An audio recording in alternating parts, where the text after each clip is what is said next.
including our nice people who donated their time to teach the hands-on labs. John Sudaris, who runs the San Diego user group, who came up here today just for you guys and has been an organizer. Yay! Thank you, John. He's put a lot of time and effort into this over the last couple of months. Intel has been amazing, of course, particularly Sujata, Michelle, sorry, I'm saying that the French way. Michelle, Lindsay, the team from Intel has been incredible.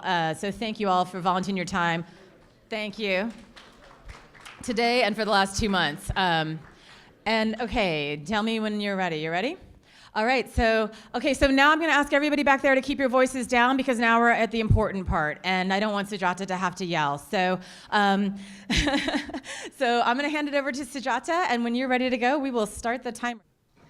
Hi everyone, I'm Sujata Tibrewala, Community Development Manager for Networking at Intel. If you are curious about what my role is, come back to me, I'll clarify. Because I do realize it's a non-standard role. So, yeah, a quiz later on this. So who here cares about networking? Oh, I see quite a few hands. Okay. Yeah, you're conscientious enough because you're streaming, right? Now we're streaming, so networking is doing all of that. So who's familiar with this diagram, the network function virtualization? So on the left, you have the fixed function boxes, and on the right, you have the same network functions virtualized, and of course, they are orchestrated with OpenStack. That's why we are here, celebrating OpenStack birthday party. Now, why do we like virtualization? They give you scalability and agility. But if that's the case, why are we not moving to them? Why don't we like them? We have concerns about latency and performance, okay? So rest of my 3.5 minutes, I'll just talk about what we do in Intel to solve this problem. So, anybody heard about user space networking? Okay, there are a few people who have heard of it.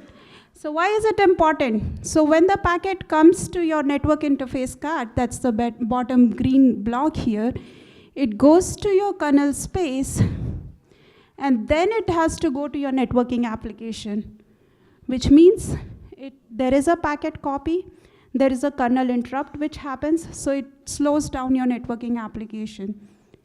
So what do we do about that? How about we take the packet directly from the network interface card, directly to the user space? No packet copy, no interrupts, no context switches. Anybody heard of DPDK? Okay, Data Plane Development Kit. That's what it does, simple. So no interrupts, removes data copy, and then because the network stack is in the user space, it can be streamlined and optimized. In kernel space to do any change, it's a nightmare. Another optimization. Anybody familiar with L1, L2, L3 caches? Sure, everyone is, right? So when you do a packet lookup, oh, sorry. Oh, I wanted to use it as a pointer. So when you do a lookup and you have a miss, so instead of 4 nanoseconds, you go to L3 cache and you have a 40 cycles lookup, which is not good. So what do? You do bulk packet processing. If you attended MJ's session, he talked about that, right? So that's one of the ways how DPDK uses a hardware construct to optimize the software packet processing. Now, Intel launched Skylake processors recently. How many have heard of that? Okay, good. So one of the things, or one of the architectural advances there is for multi-core processing.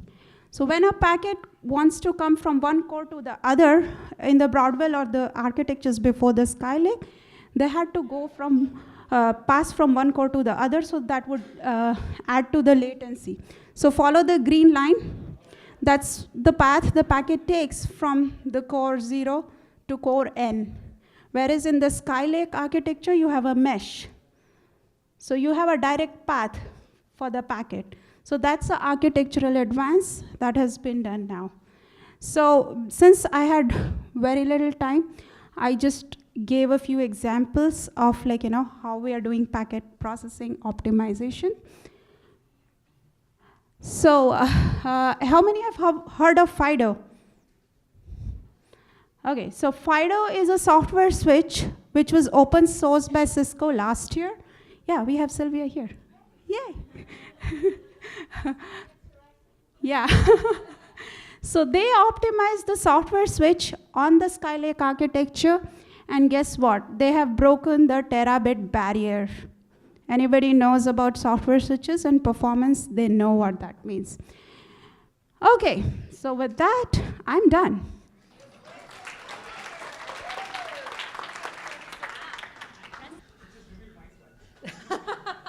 Hi, I'm Sylvia Spiva. I'm with Cisco DevNet, and I don't have slides. I have a website for you, and I'm going to tell you a little bit about what Cisco DevNet is. First of all, a shout out to my fellow Cisco teammates. Anyone from Cisco here? Raise your hand.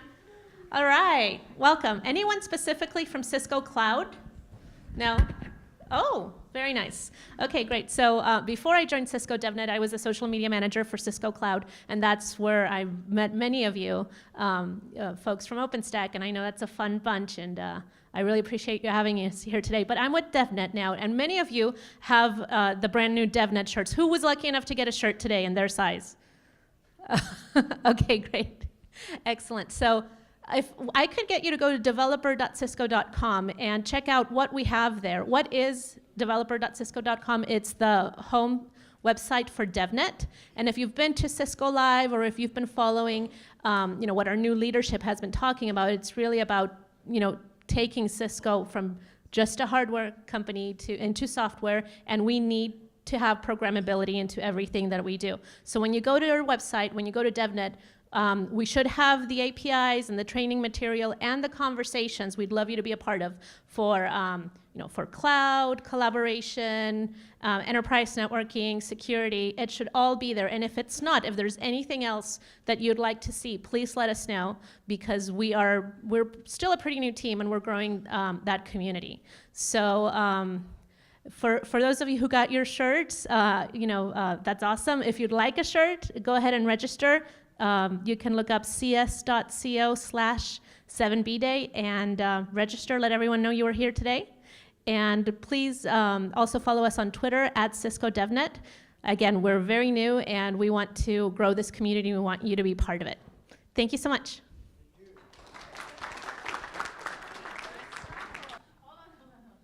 Anyway, okay. The talk today is about why should you run Kubernetes on OpenStack. This is some technical insights from the VMware Integrated OpenStack team. Needless to say, I work in the VMware Integrated OpenStack team at VMware, of course. Let's cut to the chase. So why would you choose OpenStack to run Kubernetes? Why wouldn't you, honestly?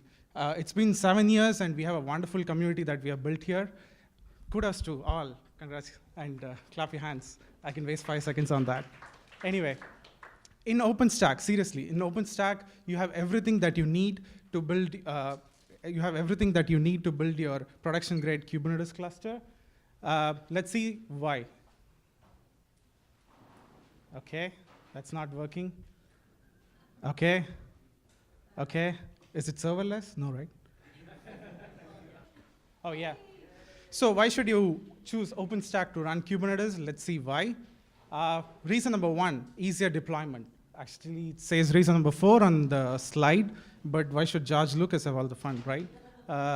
So easier deployment. There are tons of tools available out there to deploy Kubernetes on OpenStack. You could just do a Google search and be sure to search for Kubernetes on OpenStack, because if you do the other way around, there are so many other tools too.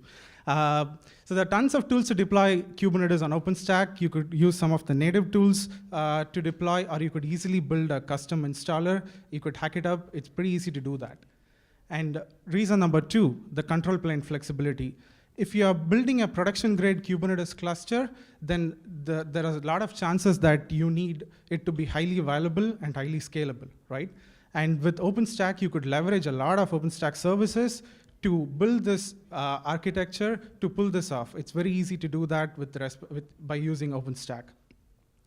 And reason number 3, and this is what will take most of the time, is that the cloud provider interface that's available in Kubernetes for OpenStack. So why do you need a cloud provider interface? The idea is that you don't just consume the underlying cloud for its capacity, but you consume the underlying cloud, some of its services, to run your container workloads in Kubernetes. So this is really important. Often, like when you're looking at the options to deploy Kubernetes on a specific cloud, this is what should be the number 1 in your mind. And fortunately for OpenStack, we have a cloud provider, and that just works. Honestly, it's a true story. It really works. The first time I deployed, I was not very hopeful, but it turned out that all the services that is provided by the cloud provider interface actually works. So what's the deal with the cloud providers? Actually, I wanted to say this with my Seinfeld imitation, but I'm too nervous today to actually do that. I'll probably in the next meetup, it'll save some embarrassment. So one of the first reasons is like external load balancers. So if you have services in your deployment, like front-end services or some API gateways, they may request a load balancer from the underlying cloud. And Kubernetes cloud provider for OpenStack will take care of actually creating that load balancer by talking to Neutron. You know how complex it is to create a load balancer in OpenStack, right? You need to create a load balancer, you need to create a listener, you need to create a pool. So all this is taken care by the OpenStack cloud provider in Kubernetes, and it'll give you a service IP. It'll actually give you an externally routable IP to your pod. So this is all taken care by the cloud provider. So that's really awesome. You should really learn about it. It is something that works out of box when you deploy Kubernetes on OpenStack. The next is persistent volumes. So I'm sure that if you're deploying any cloud-native applications, you will have stateful services, right? And stateful services need persistent storage. And with the OpenStack cloud provider for Kubernetes, the OpenStack cloud provider for Kubernetes will take care of actually leveraging the Cinder volume service to create the Cinder volume and attach it on the node on which your pod is actually running. So this is super awesome. And the chances in the cloudy world, there's always a chance that your pod might go down, your node gets killed. In this case, Kubernetes will automatically bring back this pod on a new node, right? Just like they brought back Jon Snow and Game of Thrones. Any GOD fans? No? Come on, no GOD fans. Anyway, and in this case, the OpenStack cloud provider will make sure that this Cinder volume is detached and attached to the right node on which your pod is running. This is all might seem like something really impressive. It actually is. You should try this out. And few other awesome things. I think I have exactly 1 minute left. So you could leverage Keystone for your Kubernetes services, for authenticating to your Kubernetes API. You could even write a custom authorization plugin based on Keystone. There are tons of things that you could do with this possibility. And few things to watch out for. As you scale, right, you will be adding new Kubernetes nodes to your control plane. And one thing to remember is that all your Kubernetes worker nodes will now make API calls to OpenStack, and you need to be aware of that. So hopefully your OpenStack cloud is like highly available and runs on really bulletproof infrastructure.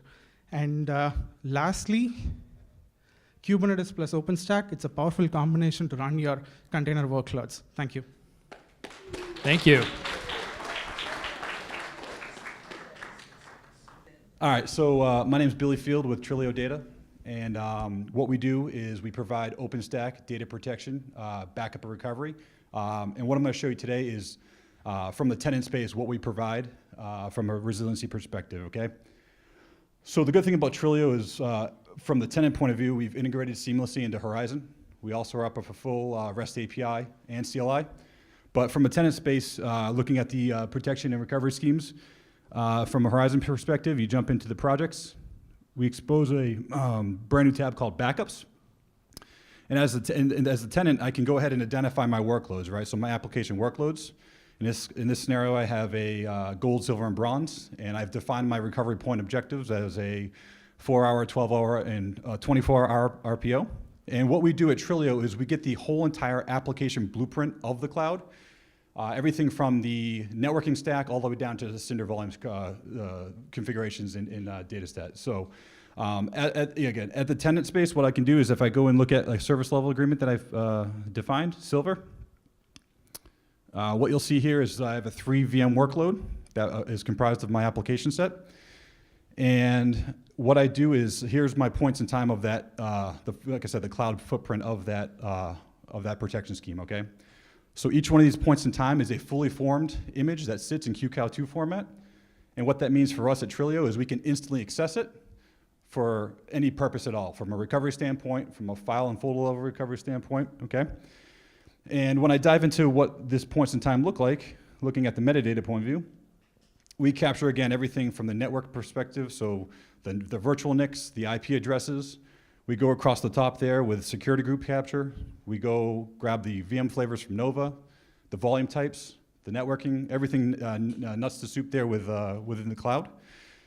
And again, from the tenant space, now what we allow these self-service capabilities within the cloud. So if I spin up my virtual servers, I now have a methodology of protecting and recovering on demand as a tenant, okay?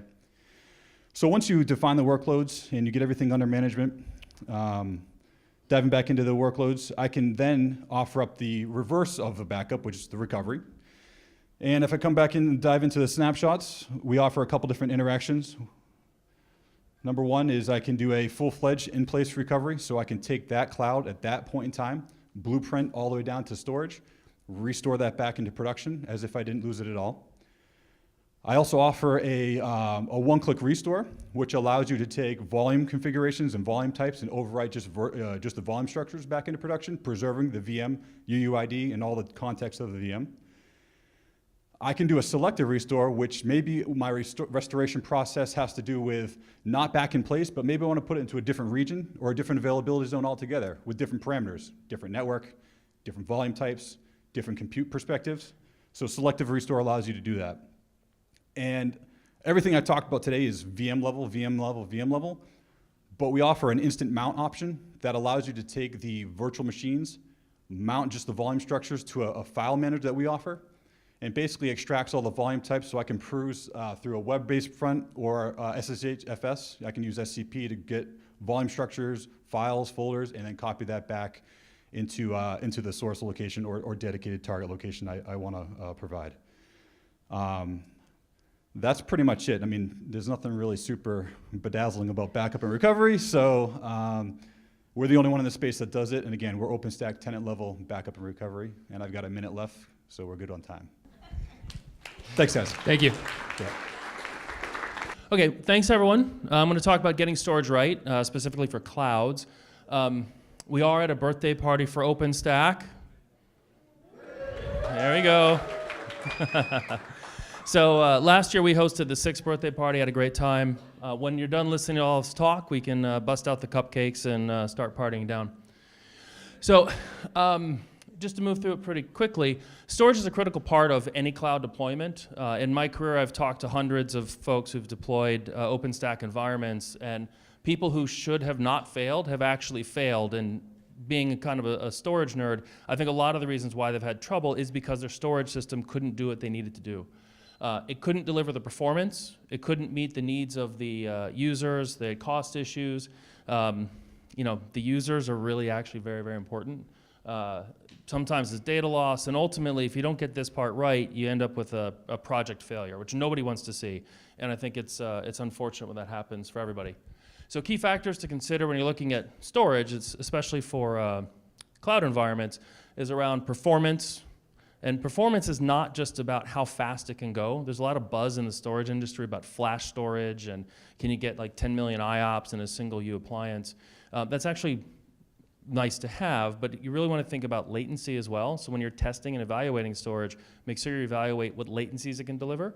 And more important than that, does it have additional capabilities? Can it meet all of the needs of your cloud? Because if you just get fast storage, it might be too expensive. You might need slow storage, multiple vendors, lots of trouble. Next is scale. How big is it going to get? A lot of OpenStack clouds, I think the last survey, I forget the exact numbers, but the majority of clouds are fairly small. It's relatively easy to solve those problems.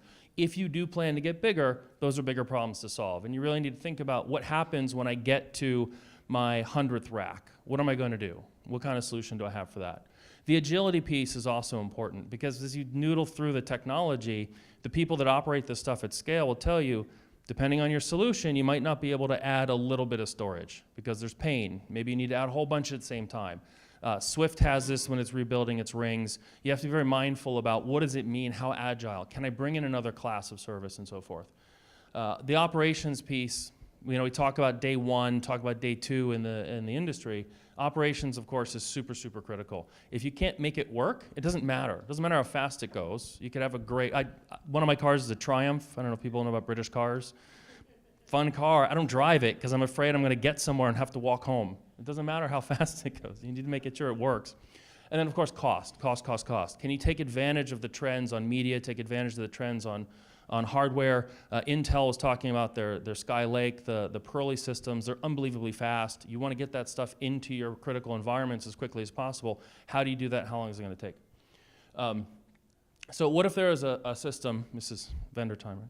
So what if there's a system that could deliver the performance and you could get sub-100 microsecond latencies on the workloads that need it, but you could also have large capacity nodes that are optimized for cost.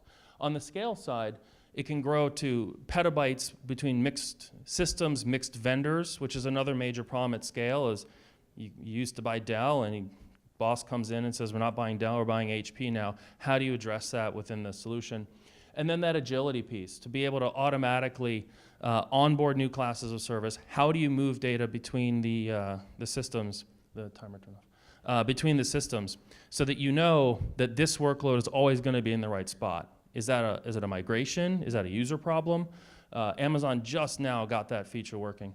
And then the operational piece. Is it simple to use? Is there someone going to stand behind you? How much does it cost to get it fixed? Are you relying on having a team of people who know how it works? Because when that team of people go get a better job somewhere else and you're left with this big box, what do you do with it? And then last, of course, is the cost. As we see major trends in the storage industry, we're seeing this shift away from bespoke systems developed and designed with custom bezels and lights and all this flashiness to commodity-based servers because they can do that work now. So enter the Datera solution. It's built from the ground up. It's designed for cloud deployments. We're built on a scale-out architecture, for example. We continually optimize the infrastructure based on the needs of the workloads. We can transparently handle different types of media. So the Flash Memory Summit that's coming up in a couple weeks, we're in 2 keynotes from 2 major competitive vendors because they see our technology as enabling their newest generation.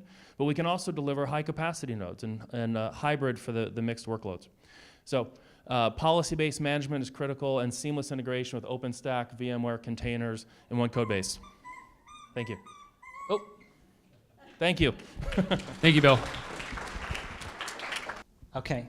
Hi, everyone. My name is Farouk Khan. I'm really happy to be here to be able to talk to you. Although how I got here is a bit of a random, funny story. About 10 minutes, 20 minutes ago, I was just minding my own business. I was across the street in the park trying to get a suntan.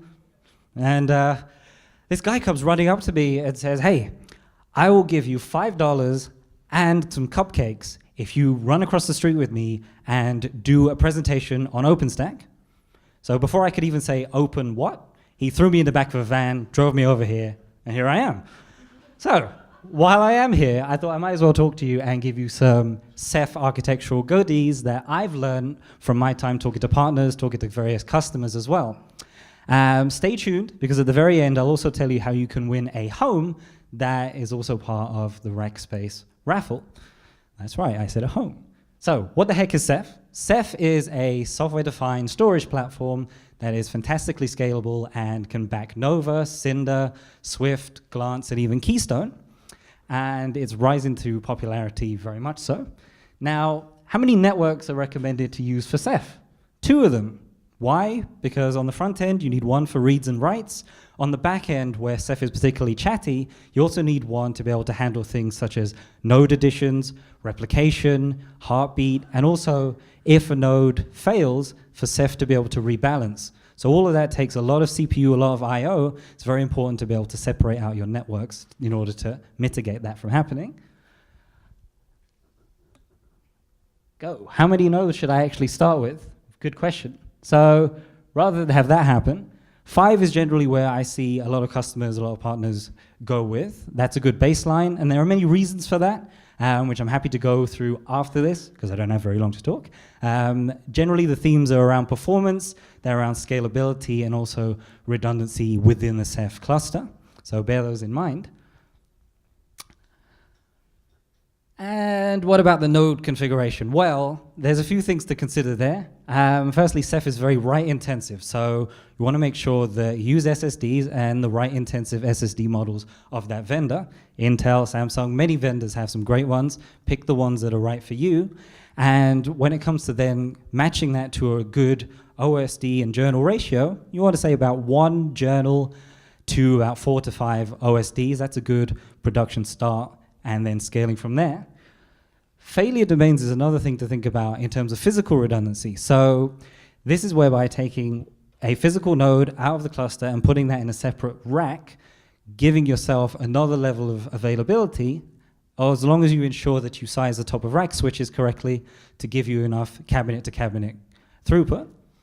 And the final thing on there is fast NICs. So what does that actually mean? Well, it does not mean using 1 gig networking in production. You deserve a slap for that, Robin. That is a terrible question.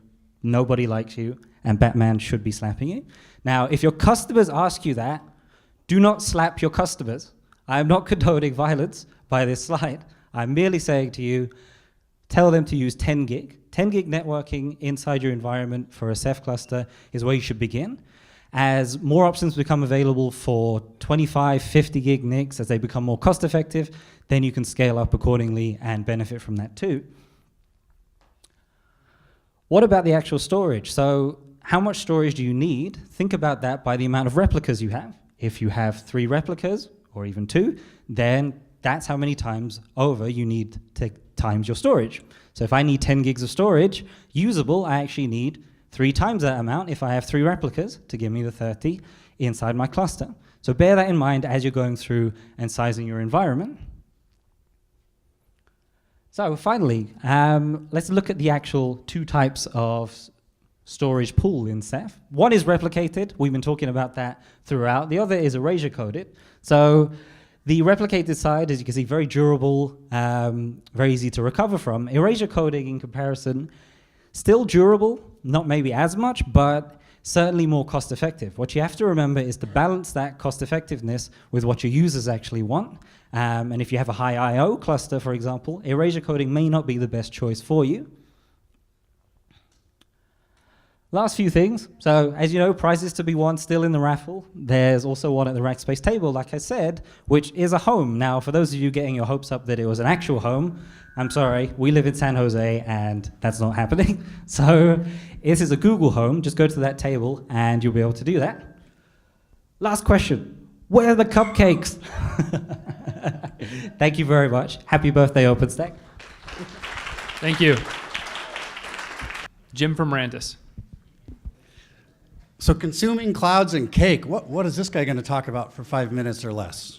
Thank you, sir. Hopefully make some sense here. I think we're really thinking about the way clouds are being consumed and used by practitioners differently and moving toward this consume model. So if we think from left to right, in the old world, even with enterprise applications before cloud, it was always thought of it as this big, huge, heavy stack. You start with the top, you go to the bottom, you have all the applications, all the different systems. Once you get it working, you don't touch it for 3 years. You do it again, you do it again, you do it again, and every time it takes forever. Even with cloud moving into this world, whether people were doing it with distributions or doing it yourself through the different layers, it ended up often still being a very big, heavy lift for companies taking that on and then operating it. So getting it going, and then waiting for that next upgrade. OpenStack was also fairly cumbersome to move from one version to the next. So that didn't really help either. So it was still fairly similar, still a heavy lift. Meanwhile, Amazon came along and took the public cloud by storm and really offered a different model, a black box model. And when you think of that, it's real simple from a black box standpoint. You don't see what's going on in those big buildings and behind the scenes. If you open the door and go in there, yeah, there are a bunch of people running around fixing hardware, putting in new hardware and so forth. But from the software standpoint, It's all done with CI/CD and very rapid change on a regular basis, hundreds of changes every day or every night. And that's where we really see things moving with what's going on in that lower part of the stack, and in fact what we've been doing for quite some time in building up to the product that we've released recently.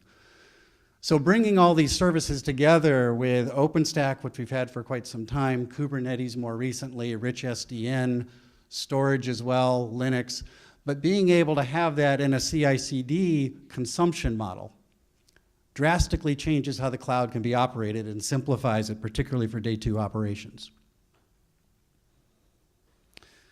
So as we do that, we then offer a managed open cloud experience around the whole thing. So it's managed because it's turnkey and it's continuously delivered. That consumption as an operator then can either be in little bits, very often, big chunks, not so often, and anything in between. And it's all based on open source standards, all the different technologies I'll talk about. And it's a full stack designed for that new consumption model, as opposed to the heavy lift build model, where it just stays the same for quite a period of time. And that's really our mission in life. So that is what Miranta's cloud platform does and what it's about. So not only is it OpenStack, but there's a lot more in there. So the cloud software in red in the middle, we have OpenStack, we've added Kubernetes, and for the rich SDN technology included, we have Open Contrail. Of course, there's OVS inside in OpenStack itself. And for Kubernetes, simple networking, there's Calico. And for the software-defined storage, there's Ceph. I've saved about 2 minutes of my talk because of the last presentation, so you know exactly what that is. But more importantly, there's also Drivetrain, which takes care of that entire lifecycle management. And then Stacklight is the operation support system that provides all the monitoring and telemetry that then allows you to drive high availability. So I want to show what that consumption model looks like in action. If we take that, in the top left, Mirantis is creating our code, and instead of putting it out every 2 years like the Foundation and like we've formerly done, so Foundation puts theirs out, we would hurry up and put ours out as fast as we could, ideally in a month or 2, maybe a little bit longer. We're continually putting out code. We're putting out code as often as every 2 weeks. That could be a lot of code, could be a little bit of code, in some cases maybe no code because we're doing internal changes on things, but it's going out into an external repository in the form of artifacts.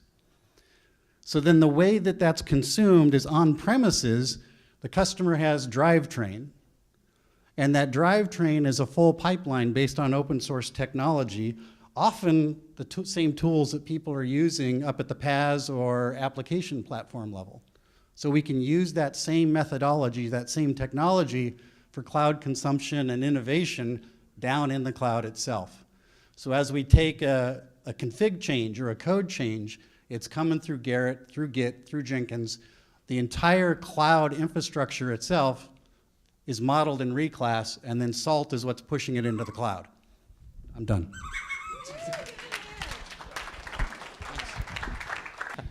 So I'm here to tell you about this project, DragonFlow. So it's a network, a software-defined network project. So I want to point out it's for virtual machines and containers. Can you hear me? Virtual machines and containers. It's not new. It's been around since Kilo. So it's full-featured, 2 years, over 2 years. And it was built for scale, operability, extensibility. I don't have a visual for this, so I'll just explain extensibility quickly. So what that means is the software has a pipeline. Okay, so if you know networking, you know pipelines, tables that you can plug, you can create new tables. It has hooks so that you can call out to your function, and you can very easily add applications. So if you want to experiment, if you want to extend OpenStack to do something in networking, okay, anything in the control plane, very easy to do it with DragonFlow. And I'll go on to pluggable databases and the scale next. So in terms of scale, so we built for scale, and the way we did that was by moving the controller. So normally in networking, there's a controller that's programming the software switches, okay, or programming the TORs, but there's a controller that's programming the network. And the controller has all this state, and it knows all these things about virtual machines. It knows the networks, their IP addresses, it knows the security groups, the firewalls. All of this stuff has to go out and be programmed into software switches normally if you're doing overlays, and if not, you're programming TORs. And the controller is the bottleneck, almost always. So what we did was we focused on the database. And the database, basically database and pub sub, and you push out everything, and the controller is totally distributed. So if you're used to OpenStack with a network node, and the network node is there to do lots of functions like DHCP, it does your metadata, in some instances it does your layer 3, your source NAT. We remove all of that, and we do everything from the compute node, totally distributed.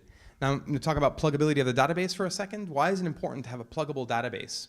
Let's say you have a Kubernetes deployment, and Kubernetes using etcd, and you don't want to use some other database. Here I'm using Redis. You might want to use etcd. We have an etcd backend, and so you could use the same technology for both of your deployments. And of course, this can do networking for both Kubernetes and for OpenStack. So in this case, what I want to show here is that we put Redis in the back end, and this is a baseline test where we had 32 servers, and we ran a test. We launched an OpenStack configuration, ran it, and then we ran the same test with 4,000 controllers. So we didn't have enough hardware to do 4,000 compute nodes. We ran 130 controllers on each compute node. This is a test of the control plane, so basically you can see there are 4,000 controllers up top, 130 per node. The 130 are all talking to the same Open vSwitch, the software switch, but each is configuring a different bridge, okay? And so we ran the same OpenStack, the same OpenStack script populating ports, essentially virtual machines, and we measure, and the results are here. Basically, on the left in blue, so there are 3 scenarios that we run. In blue, you can see the performance, the runtime to set up OpenStack with our configuration when we had 30 nodes. And then when we have 4,000, that's on the right, so just a slight increase. So basically, because of the distributed nature of the architecture, and because everything is basically being pushed by the database, Redis, and Redis has plenty of performance with just 5 nodes, there's no impact whatsoever. And all the controllers get the same information, and they install the flows, and they get the topology ready for you. So lessons learned. So DragonFlow can scale and maintain the same performance. Neutron instead needs to improve. The Neutron script just takes a long time. If you fork Neutron, then you can go faster, but Neutron the API needs to go faster. We can scale, it's production ready. We can go to thousands of nodes the way the Kubernetes community tests with 1,000 nodes as a minimum. This should become standard for us as well. And Redis does great, millions of notifications. And finally, please just check us out. Good? Thank you all. So I'm going to talk about OpenStack and containers, the same topic that I think everybody's been talking about. The last OpenStack summit was really the last container summit, right? Isn't that what it was? Happy birthday, OpenStack. There's a lot to talk about, actually. Where's the clicker? Means I can actually go fast, since I've already lost 15 seconds. So who am I? I'm the founder of and CTO of Humus Technologies. We're a cloud enablement company. We help you figure out what the right cloud is. And part of that is helping people understand where containers fit and where they don't fit. Containers really are a development tool. That's where it's come from. That's why we have all this need from our developer customers to actually implement and deploy containers. And really, they're a way of bundling an application. And we see that in how OpenStack wants to use containers and how application developers want to use containers. They're multi-platform. We find people like the ability to develop something on their laptop and then run it, the exact same thing in production, a very powerful tool. They're also very light. Often containers can start within seconds, whereas a virtual machine or even a physical machine might take minutes to launch. So a very powerful technology. A little bit of history sort of goes all the way back to when people started sharing systems and sort of separating the story. A lot of the people that were in my class were like, wait, I heard this already. I have to listen to it again. But we're really looking at a way of separating the process. So processes already have process level security. Containers take it to a whole new level by actually integrating not just the process itself, but all of the libraries and the resources that that one particular process needs to separate the capabilities out. And that's a really powerful component when looking at implementing an application environment. There are still some issues that some people have, specifically the fact that I'm still talking to one kernel. In a virtual machine, you get your own. In the container world, you get to share with others. So, sometimes you just have to be a good neighbor. But the real driver behind this, I think, is the development community. So the folks that are big DevOps proponents love developing things. They don't really like the ops part. They did it because they could and because, in a sense, it made their lives easier. Well, containers make their lives even easier because now their operations focuses just on the bundling of that container rather than the actual operations of the underlying infrastructure. So the resources really sort of come together much better. Really, containers and developers go together like cupcakes and OpenStack, I guess. But in the end, we still need to operate an infrastructure that supports that, and I think that's where these two pieces really start to come together. If we talk to some people, they would say we don't need OpenStack anymore. It's done. We can just do all of this with containers, but I think we all know better. The pieces really sort of do have other benefits.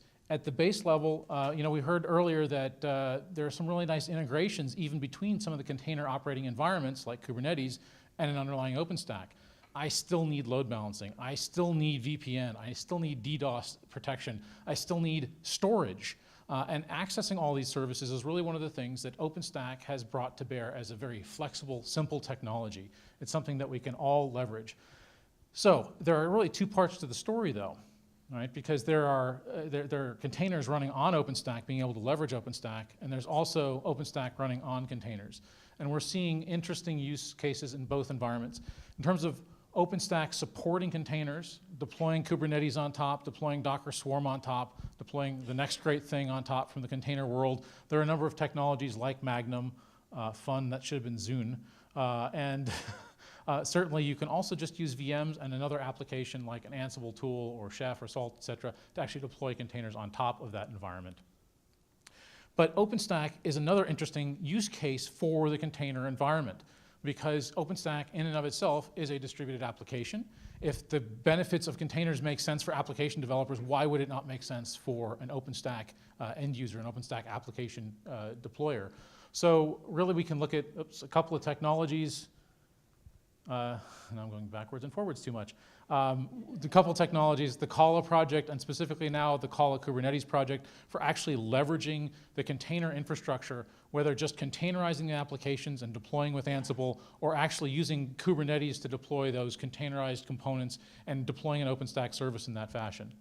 So, I think we see that containers are a core part of application development. OpenStack as an application is something that fits really well into that, and that's, I think, where it's all going. Thank you very much. Thank you.